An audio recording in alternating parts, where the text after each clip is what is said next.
భార్య: ఏంటి ఈ మధ్య తెగ చాటింగ్ చేస్తున్నావు? ఎవరా అమ్మాయి?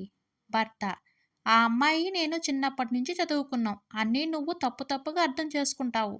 భార్య: నువ్వు నాకు అన్యాయం చేస్తున్నావేమో అని నాకు అనిపిస్తుంది. భర్త: హే ఊరుకో, నువ్వు నీ అనుమానాలు. భార్య: నువ్వు చాటింగ్ చేస్తున్న అమ్మాయిని నేనే. అది నా ఫేక్ ఐడి. భర్త: ఓహో, దొరికిపోయినట్టున్నానే. ఛీ, వెధవ బ్రతుకు. ఐడి ఎవరిది అని చెక్ చేసుకోవాలి కదా. అమ్మాయి అనగానే పడిపోయాను అని మనసులో అనుకుంటూ. భార్య: ఏమండి, స్కూల్లో లెక్కలు నేర్చుకోలేదా? భర్త: ఎందుకు అలా అడిగావు? అందరూ చదివినట్టే నేను చదివాను. భార్య: మరి నా విలువ నీకు ఎప్పుడు తెలుస్తుంది? భర్త: చదివాను అని చెప్పాను కానీ పాస్ అయ్యానని చెప్పానా? నేను లెక్కల్లో ఫెయిల్ అయ్యాను. భార్య: అసలు నేనంటే నీకు ఇష్టం ఉందా లేదా? భర్త: అదేంటి అలా అడిగావు? నువ్వు నా ప్రాణం. భార్య: అబ్బా, అంత ప్రేమ నేనంటే నీకు?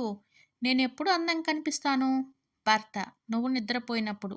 భార్య: నేను నిద్రపోయినప్పుడు అంత క్యూట్‌గా ఉంటానా? భర్త: క్యూట్‌గా కాదు, నీ నోరు మ్యూట్‌లో ఉంటుంది కాబట్టి. భార్య: ఏమండీ, నాకు కోపం వస్తుంది. భర్త: కోపం ఎందుకు? సరదాగా అన్నాను. ఏది ఏమైనా నీలాంటి భార్య దొరకడం నా అదృష్టం తెలుసా? భార్య: నిజంగానా? భర్త: అవును, నిజం. నీలాంటి భార్య నాకు ఒక్కడికే కాకుండా అందరికీ దొరకాలి. భార్య: ఎందుకు? భర్త: నేనొక్కడినే బాధపడాలా? అందరూ బాధపడాలి కదా. వాళ్ళు సంతోషంగా ఉన్నారు, నేనొక్కడినే బాధపడుతున్నాను. భార్య: ఓర్ని, ఇన్ని మాటలు నువ్వన్నా నేను కామ్‌గా ఉన్నాను.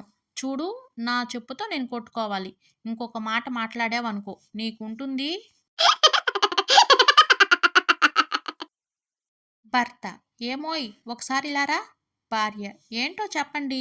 భర్త: ఆడపిల్లని లక్ష్మీదేవి స్వరూపం అంటారు కదా, నిజమేనా? భార్య: నిజమే. భర్త: మరి నువ్వు ఆడపిల్లవే కదా, నువ్వు లక్ష్మీదేవితో సమానమేనా? భార్య: ఆ, అవును. భర్త: మరి అయిందానికి కాందానికి నువ్వు నన్ను డబ్బులు అడుగుతున్నావు? నువ్వు లక్ష్మీదేవి కదా, నీ దగ్గర ఎక్కువ డబ్బులు ఉంటాయి కదా. ఆ డబ్బులన్నీ ఏం చేశావు? ఖర్చు పెట్టడానికి ఈ రోజు నుండి నన్ను అడక్కు.